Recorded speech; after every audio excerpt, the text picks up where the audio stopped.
Right now, from KTAB News, your local election headquarters, this is Big Country Politics. This either is or may be one of the largest economic development projects in the history of Abilene. And thanks so much for being here for Big Country Politics. I'm Travis Reese. Governor Greg Abbott in Abilene this last week. He was visiting the construction site of Great Lakes Cheese. That facility, it will bring more than 500 jobs to the Key City, paying an average salary of $60,000. Governor Abbott has spoken with the company several times and expressed how important the investment will be not only for the city of Abilene, but also the state of Texas, emphasizing that Great Lakes Cheese is now part of the Texas economic landscape. Is to focus on mid and small sized communities across Texas so that they will benefit from economic growth like what you see behind me right now. Governor Greg Abbott sharing every governor that he spoke with has said that they are envious of this, and the state has been ranked #1 in the U.S. for business growth. Texas even receiving an award for the most new economic development projects each year under his governorship. Great Lakes Cheese is just one of many projects the state attracted and established this past year. Great Lakes Cheese expected to be complete later this year. Moving now to our eye on the Abilene City Council. This week, a proposal to purchase new police body cameras and software that would enable existing traffic cameras to be used by police has been approved. We first told you about this item 2 weeks ago, but it was pulled from the council agenda to allow time to work on the contract. There are currently more than 100 traffic cameras throughout the city used to help with traffic flow. The new software will allow police to access them. The total cost of this project, $2 million. The payment for this will be spread out over a 5-year period and come from the Police Apparatus Fund. Also in City Council, Oscar Rose Park will soon get a new playground.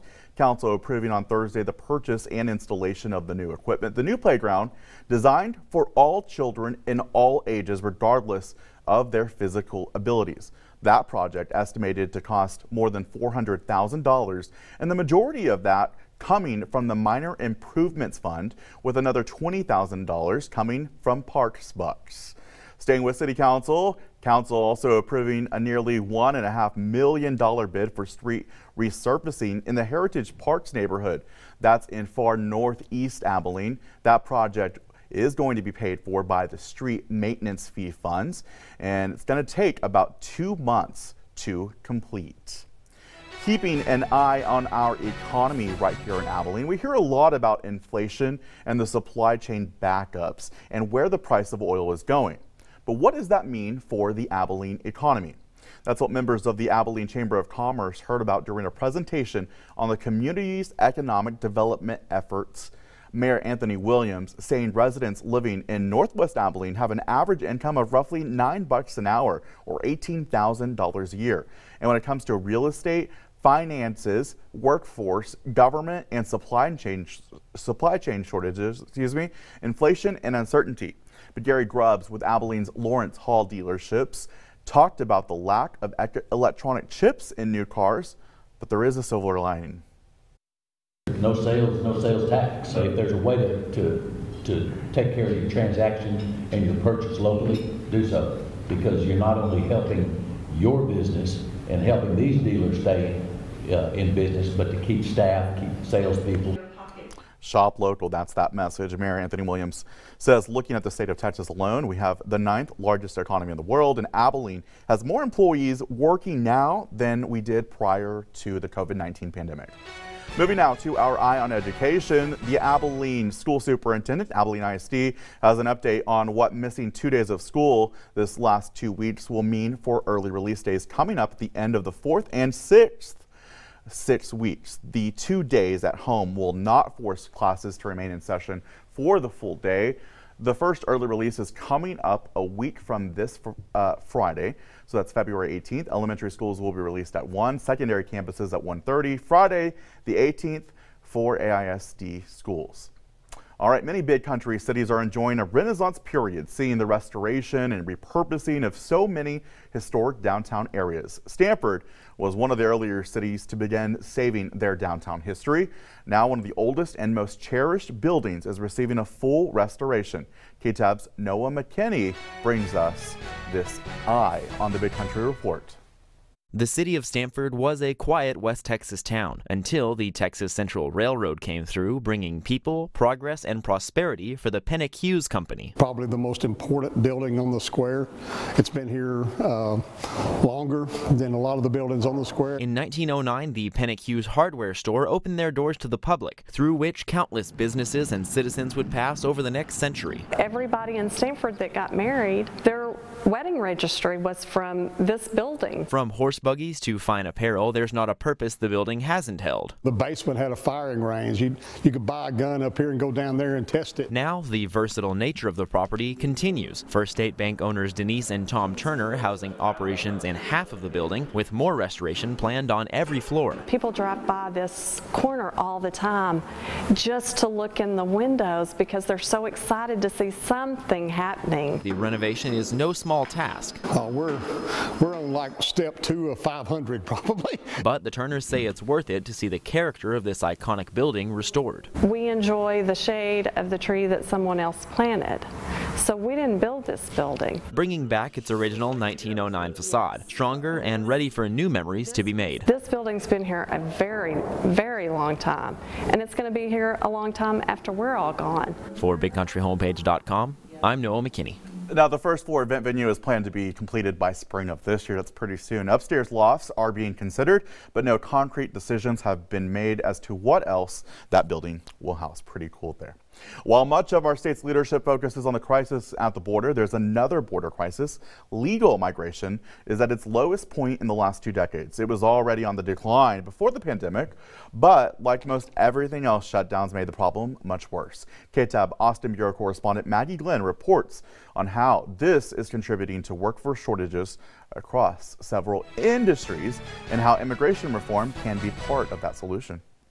The biggest thing that I can say right now is, and everyone's having this problem, is we need people to come to work for us. Staffing problems for restaurants spiked with shutdowns in the spring of 2020, but haven't fully subsided. Even before the Omicron variant hit Texas, 78% of our Texas restaurant operators said they didn't have enough employees to meet existing customer demand. Earlier this year, the U.S. Chamber of Commerce said our migration decline is a contributing factor to our workforce shortage, stating the need to double the number of people legally immigrating to the U.S. Texas is one of 5 states that typically gain the most legal migrants each year. According to data from the Census Bureau, migration to Texas dropped by half from 2020 to 2021. Industries that depend heavily on foreign-born workers, like the service industry, say ramping those numbers back up would help. Immigration reform is probably the closest thing to a silver bullet because it gives us the ability to bring a significant number of new employees online very quickly. Migration experts agree reform is needed. We're working with immigration laws that were built in 1990. We're really long overdue for an overhaul of our immigration laws. And say speeding up the way migrants are able to legally work here could help employers attract more talent. There's a big backlog of people who want to come legally to the United States and are eligible to do so, but are waiting for the government to give them the okay. With coverage you can count on, Maggie Glenn, KTAB News. All right, Maggie, thank you. The U.S. had to temporarily halt the processing of those visas during the initial shutdown in 2020 and has struggled to recover ever since. All right, we're just getting started here on BCP. When we come back, the city of Sweetwater working to improve the quality of life for its residents. An in-depth interview with Sweetwater City Manager David Vela. David's in studio with us next. We're back in just 2 minutes.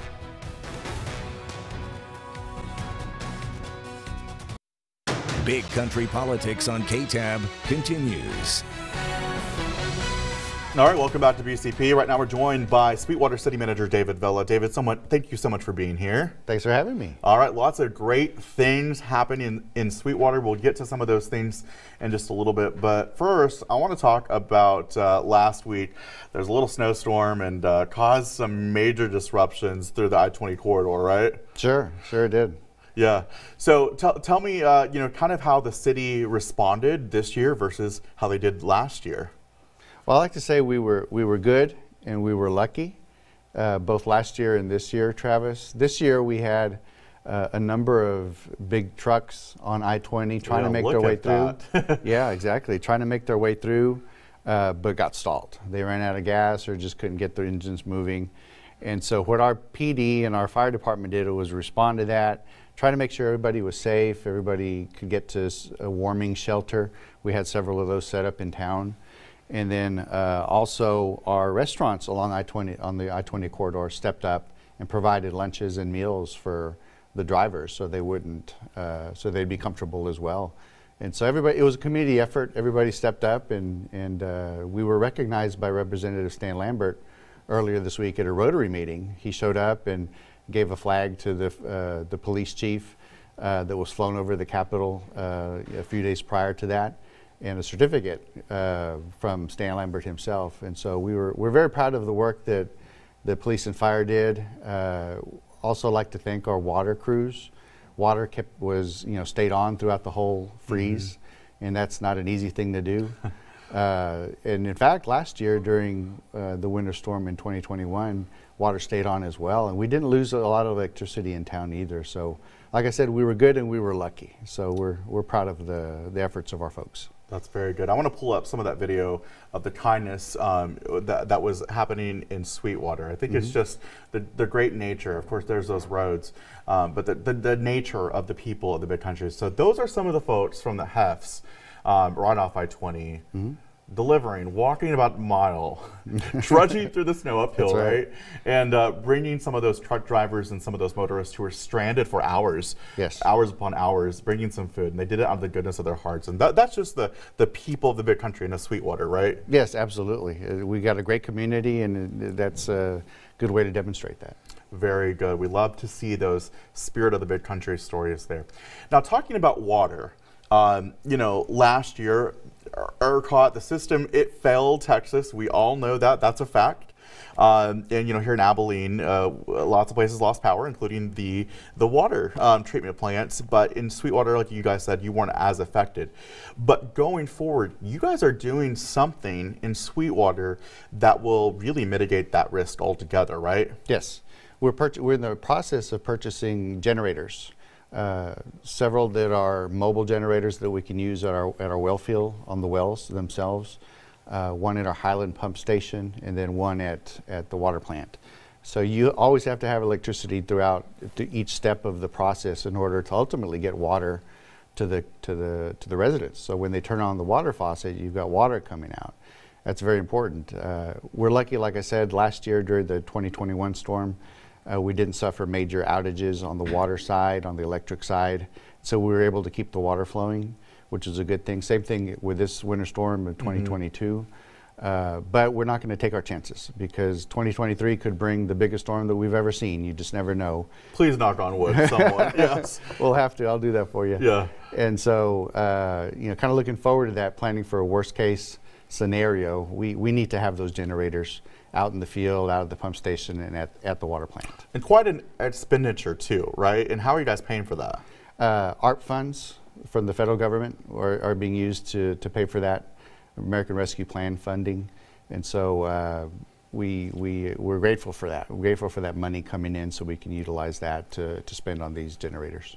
All right, yeah, I don't think anyone realized really how important electricity and water is. We all know, but I mean, when you don't have it, it becomes kind of crazy, right? When you turn the faucet on and nothing comes out, you start making calls. Yeah. Getting a little nervous maybe too. Awesome. Yeah. Now, David, how long have you been the city manager in Sweetwater? This summer will be 6 years, so about 5.5 years or so, a little over that. And before that, you were right here at the Key City, right? I was the deputy city manager for 9.5 years. Very cool. At the city of Abilene. So in that 6 years, what has been, I guess, your most proud moment of being city manager? Getting to hire some staff. We had some retirements, and I'm dealing with that right now as our fire chief just retired last month. So we're in the process of trying to find a new chief to head up the fire department. But we've been able to bring some really good people in over the last 6 years since I've been there in key positions. And like the police chief. Like the police chief. He's only been there, Chief Sheridan's only been there for a little over a year. Well, we brought him over, he's a retired DPS sergeant.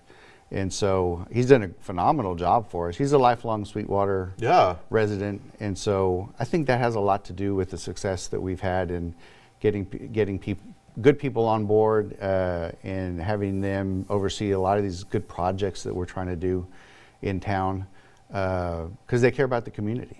They care about the community. They care about Sweetwater. When you're a hometown boy, sure. It's great. But of course, you can be an adopted hometown boy too, right? We got to Sweetwater as fast as we could. There you go. All right, when we come back here on Big Country Politics, I want to talk about a new position that you guys have created at the Sweetwater PD. That's when we come back with Mr. David Vela. We'll be right back. Great.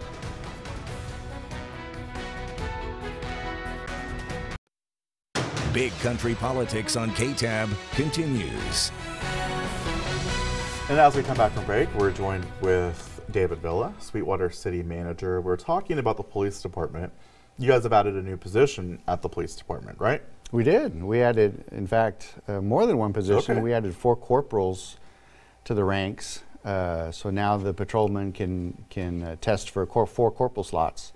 And then we also added, for the first time ever, an assistant police chief position, which has been filled as of today. Oh, wow. Yes, we didn't take very long to do that at all. Very good.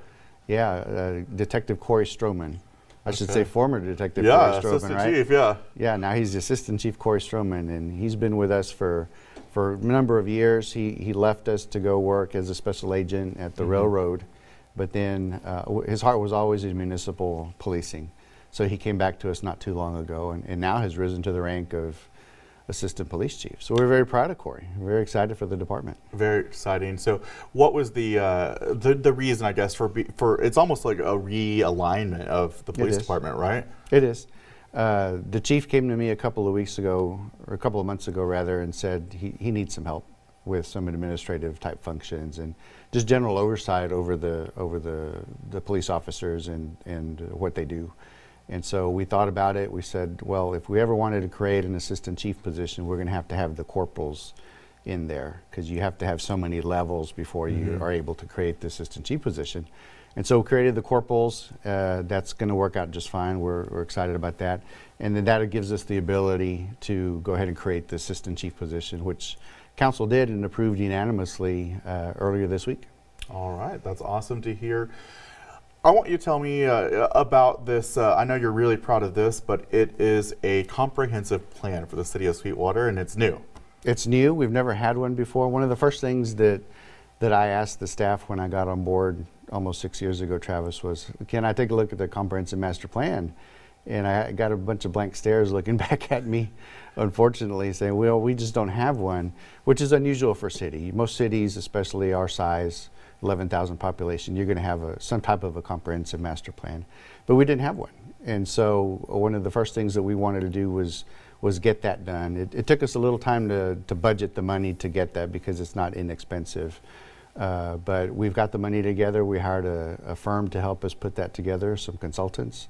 And this next week coming up, we're going to have we did a survey online. We surveyed, it was open to anybody who wanted to log on to our website and take the 12-question survey.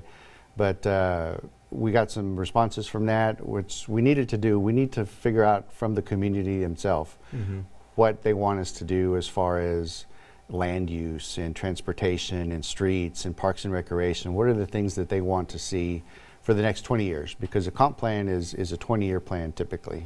Ours will be. We're also doing some stakeholder meetings next week with the consultants over at the police department next Wednesday and Thursday, I believe. And so those are going to be very important as well in getting feedback from the key stakeholders that we have in our community. People like the county judge and the commissioners and the head of the hospital district and folks like that. What do you guys want to see, from your perspective as leaders in the community? What do you want to see? Where do you want to see us take Sweetwater for the next couple of decades? And so it's important that we get that feedback both from the public through the survey and then from the leadership of the community via the in-person meetings. And so we're excited about it. We're looking forward to a good comprehensive master plan once we get it. Should get it probably by the end of the year or so, and be able to share that. So that will guide us whenever there's decisions to be made about zoning or rezoning properties.